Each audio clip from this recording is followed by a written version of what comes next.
For Yotei especially, there's movies like 13 Assassins for the combat carried over. Then there's like movies like, I mean, honestly, it's not even a samurai cinema film at all, but Princess Mononoke was one of my first personal references. It's one of my favorite movies. I love that movie, and has ties to Hokkaido and the Ainu and in its own sort of special magical Miyazaki way. Kill Bill. Like there's aspects of Kill Bill that I think are a very interesting kind of reference. You know, I think that if you look at movies like Lady Snowblood and Yojimbo, the ultimate wandering Ronin, and so there's quite a few that have carried through, and it was really awesome to be able to celebrate these directors inside of our game. Hey, Jason, how are you? Good. How are you guys? We are doing so well. I'm Daniel. I'm Shay. Nice to meet you guys. Nice to meet you too. We're so grateful for you sharing your time with us today on the Movie Podcast. We are absolutely in love with the work that you and the entire team at Sucker Punch does. And when we think back to how just absolutely lost we got in the first Ghosts of Tsushima game, and obviously with Infamous Second Son, which I see a box of something behind you for that. I can't remember which one. I got a lot of stuff up there. There's a lot. It looks like the skateboard. Oh, that's skateboard. So cool. Yeah. No, you guys make magic, and we're just so grateful that we get to talk to you today. So thank you. Awesome. It's always fun to talk to people who not only love the game we're making now or whatever, but also have played some of our other games. So happy to talk to you guys. So Jason, we're just a few weeks away from the launch of Ghost of YŌTEI. How are you feeling? How's the team feeling? What does the environment look like? Yeah, making games really hard. I guess anyone who makes games, it's tough. It's a really hard journey. It's a lot of energy, and you put a lot of yourself into these projects, especially when they're special. And so this is the time where people get to celebrate. This is the time where people, this last window is starting a project and ending the project are the best parts, because starting is like all the energy of what it can be, and then the ending is like getting to share what it ended up being with all these, potential fans or fans of previous games. And that to me, and I think for the team also, is a really exciting part of the game development journey. These last 2 or 3 weeks.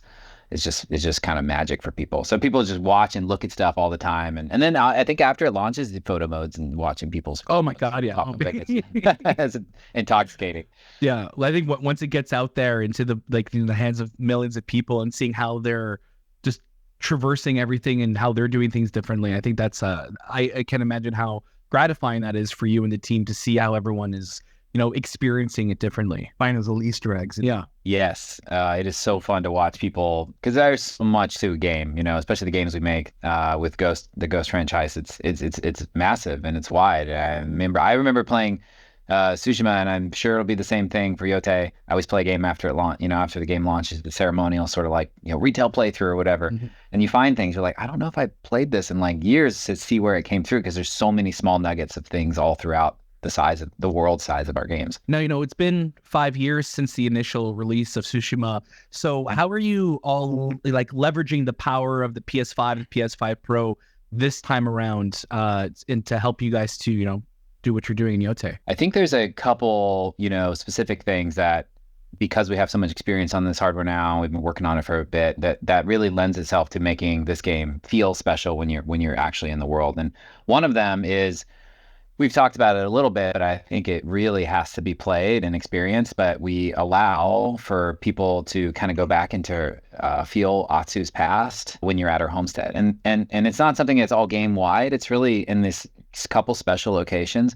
But the point of that is to make you feel the sense of loss in the past, right? And then and I know the first time we put it in, when you went back to the present day, like you feel the sadness of like, oh man, it used to be all warm and cozy, and now like the roof's caved in and everything's overgrown. And we could have done that as like just a mission where you go to the mission start and it fades down and fades up and now you're in the memories. But we really like the idea of instantaneously, as fast as we could, flipping where all the lighting changes and the particle effects changes and the art assets changes and swap out. And that absolutely is part of being part of the PS5, system. And has helped us make that as instantaneous as possible. And that is, you can feel it, and that's an important part of that. So the other stuff is, the Tsushima's got a very unique art style.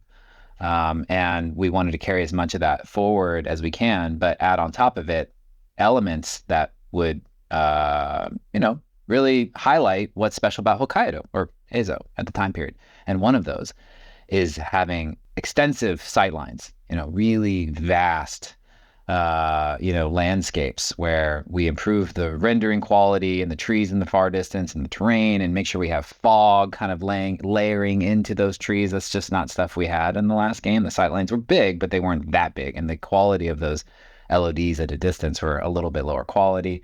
And then because we're storytelling, we've certainly made something, and storytelling focus, we've made some improvements to faces and stuff like that. So there's a laundry list, including we have modes for ray tracing on the base model, and some changes a little, I think 60 hertz on the pro model you can toggle into, and that all of that just equals a just more rich, more detailed experience, but piggybacks off the stylization of the last game. I truly think it is the most gorgeous looking PS5 game that has come out to date. Like the landscapes alone are they're just gorgeous. Like photo mode, I think has been just, I just want to live in that. Yeah. We've been abusing. Yeah. I just want to stay in photo mode the entire time. Oh, thank you. The team I'm very lucky, and I was art director on the last game, and spent a lot of time doing that with as art director partner Joanna, who was also in the last game, and they're just powerhouse team. Just you can't get much better. Like, they're so good. I'm so lucky to get to work with them. Something that we love to see as well is whenever, especially any PlayStation Studio game tries to work on a game, they really love to incorporate that DualSense controller to its full capacity. And what you guys are able to do with this game, we're not getting into spoilers, obviously, but what you're able to do is so unique and so cool. When you're trying to figure it out, when you're trying to see what is the best option to choose, how do you kind of go about really expanding what the DualSense can do for your game? Oh yeah, that's a great question. Well, first of all, I have to say that, Nate is, partner and creative director, has been at Sucker Punch a long time. He's especially good with just the controller feel, and combine I think his intuition about things with multiple members of our team who are thinking in innovative and fun ways at times, without giving us some of the spoilers away. And also, by the way, being inspired by games like Astrobot, which, Nico and his team did a bang up job on that. That thing is amazing. You kind of take all of that, bring it into the game world, and you just try stuff, and having an ecosystem of prototyping and trying things is a really important part of a healthy, team collaboration. And I think our team's done a really good job saying, oh, what if it did this? Oh, what if the sound came through the controller? What if it, you did this with the controller? And of course, a lot of our buttons are on the action buttons. That's probably the core fantasy is really in that space. But the game is big enough to explore fun other ways every now and then, because the game is just so large. You can spend a lot of time in it. We're just curious, when you look at Tsushima, which is a location that I don't think a lot of people, maybe in North America, knew exactly where that was in Japan. And now it's that's synonymous with the Ghost series. And I feel like the same thing is going to be with Yotei when now it's going to be coming out. When was the decision made that, we're not going to call this Ghost of Tsushima 2. We want to go to a new location. We want to have a new protagonist. Where conversations of, we want to have Jin back. What was it when, I guess, the nugget of my question is, when did the sequel become Yotei and not just a continuation of Jin's story? Yeah, it's a great question. And, we are a one project studio where we just really focus in on a project and we put all of our energy into it. And so there wasn't really a lot of time, especially with Tsushima, it wasn't a lot of time. We were just trying to make the best game possible within our allotted time, and it wasn't a lot of time to be like, oh, this would be a second one and this is what we would do. So we really focused on making a complete Jin story, the best one we could make. There wasn't and later we'll do blah. There was none of that. It was just make the best game possible, which, there's downsides and upsides to that strategies, obviously. And I think one of the creative upsides is when we got done with that, we could stop ourselves for a second and be like, okay, where do we want to go next? How do we want to proceed forward? And we got some time to sort of deconstruct what we just created for the last, 5 or 6 years making Tsushima. And we could just sort of highlight, okay, these things are pillars now as we expand forward, lethal precision and combat, samurai cinema, film inspired. Hiring cultural advisors is you can't do this without it. Beautiful art, the world. And so we kind of built this list of these core pillars. And then started hunting for the next area we would go to. And I'm a very world first person. Like that's just how I am. Nate's maybe story first or whatever, but I'm very world first. And so I'm like scouring all these different parts of Japan and sort of my recollection of different areas depicted in different parts of movies. And I sort of always wanted to visit Hokkaido, but I grew up in Alaska, and I was like, oh, Hokkaido is like the great northern edge of Japan. I was like, maybe there's similarities. And there's a movie called Unforgiven that has like this depiction of it with big mountains and snow, and it's the remake one that they did in Japan. And I was like, oh, this is kind of an amazing place, such a different vibe. And for us, we were like, wow, nobody's really depicted this in modern video games, and has a lot of it's very rich for piggybacking off of a world like Tsushima, which is sort of also not super known and not been explored in modern video games. Very vegetative, or lots of vegetation and biomes, and nature is all around you, but it's massive.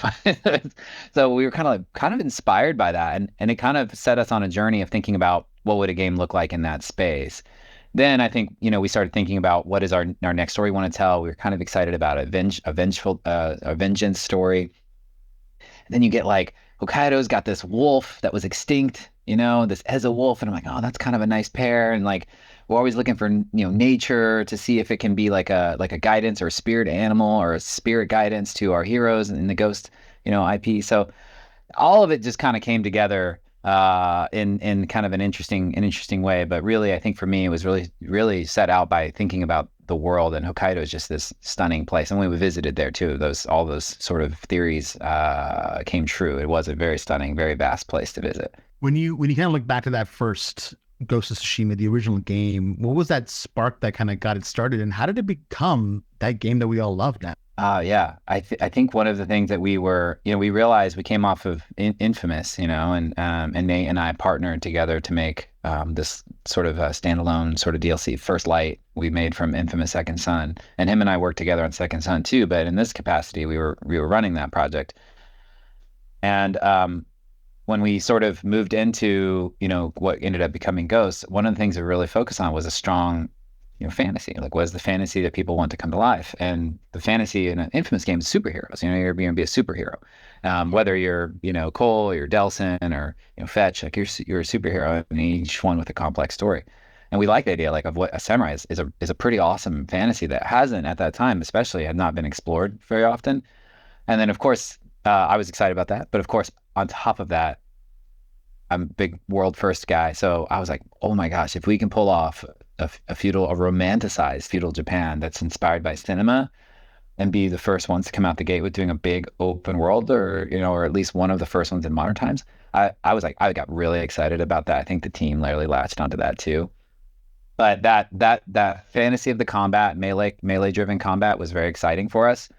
And also I think just the rich world that we can kind of learn about and bring to life for fans. Yeah, I think for us, when we first saw, that initial drop about Ghost of Tsushima, this game coming out, and then when you guys talked about the Kurosawa mode and the black and white and everything, and as our show is about the movies, we were just like, this is it. Like, this is the game. Dream come true. And then we started to feel like gods. Yeah.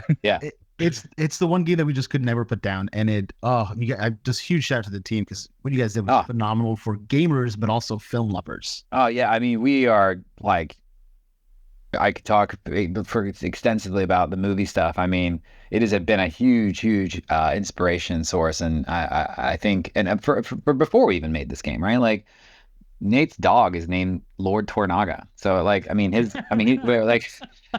we've all, I think there's part of us that have been wanting to build this franchise for longer than we knew that we were capable of building it. And we just got the opportunity and the trust to be able to do, these two games. And we're really thrilled and happy to have that support. For Yotei especially, there's movies like 13 Assassins for the combat carried over. Then there's like movies like, I mean, honestly, it's not even a samurai cinema film at all, but Princess Mononoke was one of my first personal references. This is one of my favorite movies. I love that movie, and it has ties to Hokkaido and the Ainu, and in its own sort of special magical Miyazaki way, and it's got a wolf, and there's like nature. Like, it's about nature helping you, almost like a guide, and what an interesting inspiration to put into our samurai cinema game. Not to mention like Lady Snowblood and Yojimbo, the ultimate wandering Ronin. And so there's quite a few that have carried through, and it was really awesome to be able to celebrate, these now 3 directors inside of our game. Yeah. We were actually the show. It's myself, Shahbaz, and our other co-host Anthony, who's not here today. But we were actually in Japan in April when the first major trailer dropped for Yotei.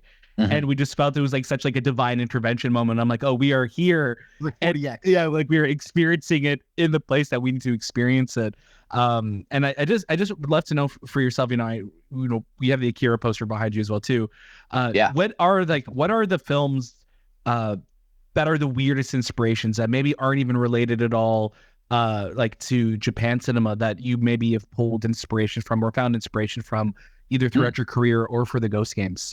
That's a great one. Well, certainly, I think the most targeted for at least Yotei, for those targeted, that's not directly a samurai cinema experience. I think people wouldn't call it that at all. Is definitely Princess Mononoke. Mm-hmm. It's kind of off to the side here, epic, legendary film in its own right, and it's just this awesome reference for like a vibe and a tone, and about nature, etc.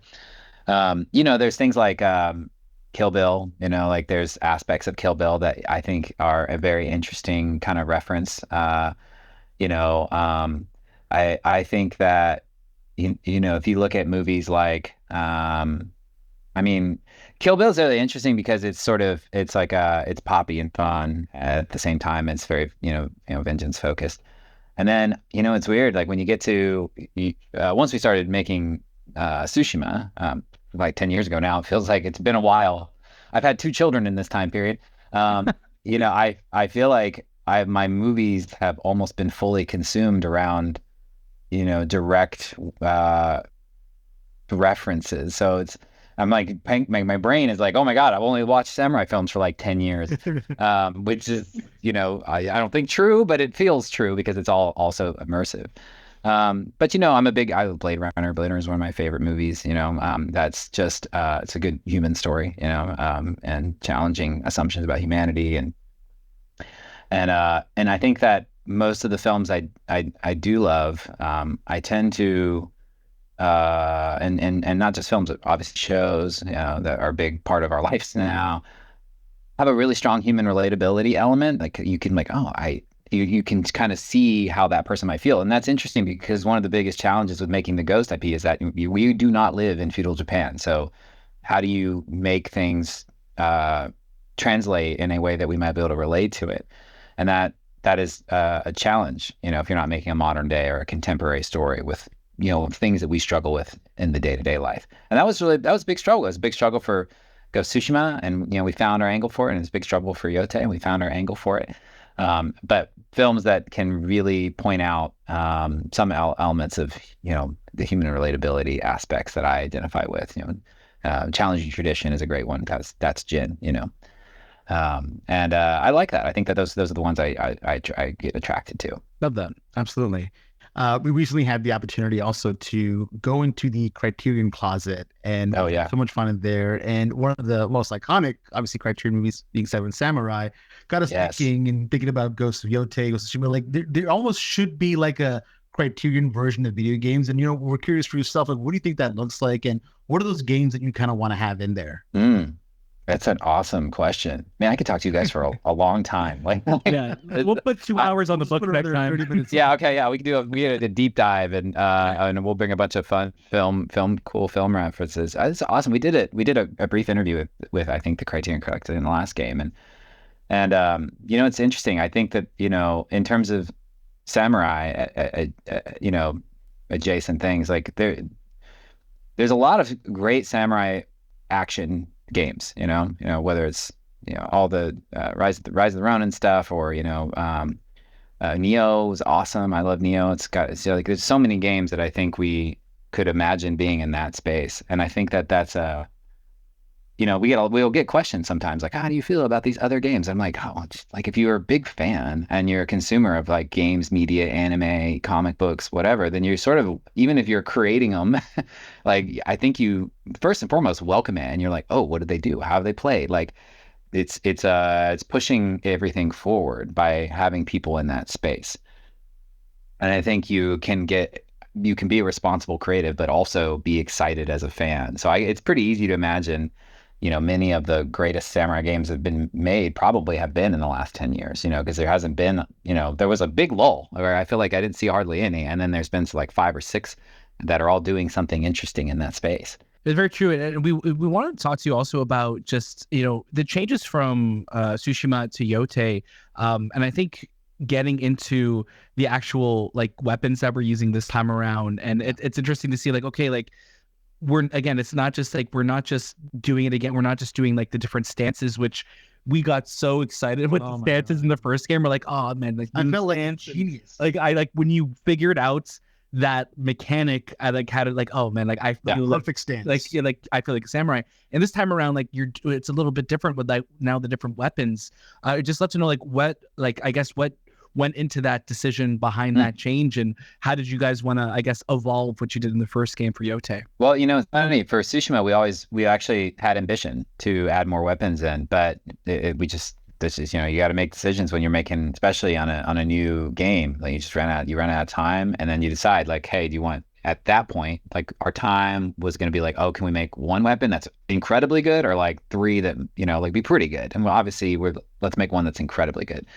And this time, since we have the incredibly good one and we have a really good base to stand on, we're like, first thing out the gate, we're like, we got to do new weapons, because there's a fantasy associated with, and I think it fit, and actually in a lot of ways it fits Atsu a bit more to be explorative in the weapon space, because she's not beholden to a certain way of fighting and taught a certain way and only that way. So it kind of like narratively and contextually allowed it, but also I think technically and creatively we're at a good spot too. And so then we just go down the list, like, what are the most exciting ones? I was like, got to do dual wielding. What's better than 1 katana? 2 katanas. Like, it's like, you got to do that. There's a lot of inspiration from, Musashi. There's, that's a great, reference point. I actually should have mentioned that earlier. As well as like, just like playing with cool weapons that we haven't been able to do for, 6-7 years, with like a Kusarigama, which is like that chain link weapon. Like imagine all the cool stuff you can do with that, like ranged assassinations. And, it's just such a like ninja adjacent tool that was cool. And it seemed like really fitting. So it wasn't that hard to sort of get excited about adding the new weapons in, because we were sad that we couldn't do it in the last game. So that was just like an easy end. But then it was like, okay, how do they go in? And there's, as you can imagine, a number of ways you could do it, but we really did like the stance system at a philosophical level. We know other people, once they clicked and they got it, that it was also good. So we're like, can we have our cake and eat it too here? Instead of switching between just a single weapon and we change between, a couple stances, can the stance swaps actually be, your stance swapping and your weapon swapping? So the weapons are very, very, very similar in a lot of ways to, the stance system. Like the spear is good against this, the Kusarigama is good against this. And we found a nice way to have both, and so for fans of Ghost of Tsushima, they'll find a lot of familiarity and feeling in that, but they play quite differently. And for new players, you get to enjoy the stance system, but also a bunch of new weapons too. How much for you guys is like, how much is community feedback and player expectations factoring into these decisions that you're making when you're constantly working on these games? Yeah, it's like, it's kind of hard, right? Because you have to go dark for so long, like as this like dark period where you just takes a long time to make these things, no matter what you're doing, sequel or not, like it just takes a long time.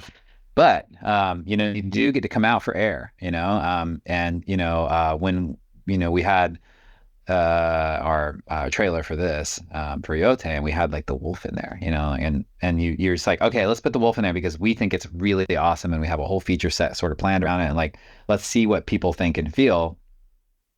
And I'm usually heavily involved in our trailers because I see them as an axis of creative direction. It's like, hey, let's take our theories, whether they're very baseline and totally expected to be great, or things that might be like in its infancy state, and just see what people think. And the wolf is one where it's like, we were pretty sure it's very exciting and cool, but you have no way other than just doing some closed testing to really feel it until you put a trailer out, because you have to do that anyways. And suddenly people are like, oh my God, you get a wolf? And you're like, okay, let's double down on this. Like, and so it's not direct feedback, but you can listen indirectly. And then certainly after shipping Tsushima, I know, and I'm sure after we ship this game too, there's all kinds of, people, I remember people saying, I love photo mode so much, or I like running around with the capes. Can you give me an option to turn off weapons on my back? Can you give me an option to turn off everything on my back? And, like the bow or whatever, because they just wanted to see the cape flowing in the wind. And so we patched through in one of our patches, like the option for the people to, change that out. And that's extended this time to where you can actually pick which thing you want on your back, whether that's the bow or the shamisen, or if you like that vibe, or, whatever. And so we certainly listen, especially once things get out there, and like look for the things that, especially our super fans that, are just, even like target lock on, that option that we put in the last game that came from, a certain amount of players who wanted to try it out that way. So yeah, we love listening. We love our fans. And anyone that's a big Ghost fan that is, genuinely like loving the game and wanting something out of it. If it's something we can do, we'd like to try to listen. We really need to talk about, before we wrap up today, the performances in this game. And I think, PlayStation's, studios as a whole has set this bar so high for incredible performances across all of their games. But we wanted to talk to you about working with Erika Ishii, who's just so incredible as Atsu in this game. What was it like bringing this game to life with Erika? Yeah. I'm not really, films, movies, and then kids is my life. Or making games, and then kids is my life, right?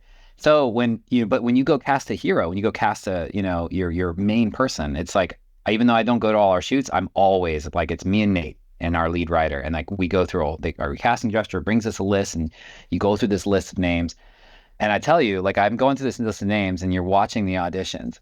And I'm not kidding. I don't know if I've ever told this story before, but like, I think I literally stopped after watching, and I didn't know anyone on this list because I'm not in the big actor pool. I don't really, I don't direct our mocap. Nate does that. And I think they're more familiar with all the actors and that are in play. But I remember stopping after watching Erika's initial audition. I was like, that's Atsu. Like I was like, that is somebody that knows we're going to get something really interesting out of that character. And that's our job. Our job is to make sure that we find an actor and an actress that can really bring this character to life, that we're sort of pioneering and figuring out how their voice is going to be, and like what's their demeanor, and it can be really hard. And so when you find the right person, it was some sort of similar when we found Jin, and not the same, but it was somewhat similar. You find that person, and there's something clicks, and you kind of that's the character, and it's hard to not see it after that. And so it's like anybody after that, it's a little harder to see them as that character, because somebody just did such a good job. And so for me, seeing her come in and just fully embrace the character, and her enthusiasm for the Ghost series, like she loved Ghost of Tsushima, and like that to me is like a gift. Somebody that has the right point in their career where they're ready to take on a character like this, also loves video games, loves Ghost of Tsushima. What a match. So we were very excited that we got somebody that just portrayed Atsu in an even better way than I think we could have possibly imagined. Now, as we wrap up here, we'd had a chance earlier this year to speak with Chad Stileski, and we talked about the Ghost of Tsushima movie, and he seemed very excited about it. He's really talking about it, but we want to know from your point, like, what is it looking like? How is that progress going, if you have any knowledge on it? Yeah, one of my philosophies at our studio, and I think our studio leadership kind of believes that if we're going to do partnerships, like once we decide to partner, have really good conversations, make sure things are on the right path. But if they're with good partners, you sort of just be like, that's the dream. You can just like hand it to those people. And so in a lot of ways, I'm probably not the best person to ask for the latest update of that, but I can say this, similar to our anime with Aniplex, like which the Legends anime for the Aniplex, which I'm also excited for. Being able to give a movie, to like somebody like Chad is a dream, right? And so when that movie comes out, I get to sit back and be a fan. I met him, we've had many discussions early on, and it's like we get to watch it as like a fan, somebody taking Ghost of Tsushima and turning it into something that we can watch as a film format. You make a game and you hope it ends up like that, but to be able to get to that spot where you can experience it as a fan, I think is the truest joy of building something like this, and having good partners being able to pull it to life. Yeah. It's this feels like a series that I think it's just a testament to Sucker Punch, because you guys have made some of our favorite games of all time, like for 30 years now, it feels like. Oh my God, thank you so much. But like, so much of what you guys do means the world to us, to so many players. And Ghost feels it's crazy that Ghost is a game that's only really been around for 5 years, because it feels like it's been with us forever. And it has that staying power. So Jason, we're just so grateful for your time. We really hope we get to talk to you again down the road. We could really open up, because there's so much within the game that we want to talk about, but we also want to be respectful for people coming into this interview, not just talk about movies. Just talk about movies next time. Yeah, seriously. We can set that up. I think that would be a real gem and joy. And I'll make before that, I will make a concentrated list of things that I just movies that I would love outside of samurai, because I'm like, what about Ron? I'm like, oh wait, that's also samurai. It's just like, so I'd love to. That would be great. You guys are wonderful. Thanks for all the kind things. The Sucker Punch, they're a great studio. I'm very fortunate. I've been there 15, 16 years. Like, I love the team. Yeah. Congratulations to you. Congratulations to everyone there. We can't wait for everybody to get this game in their hands very, very soon. And we'll talk soon. All right. Yeah. Thank you so much.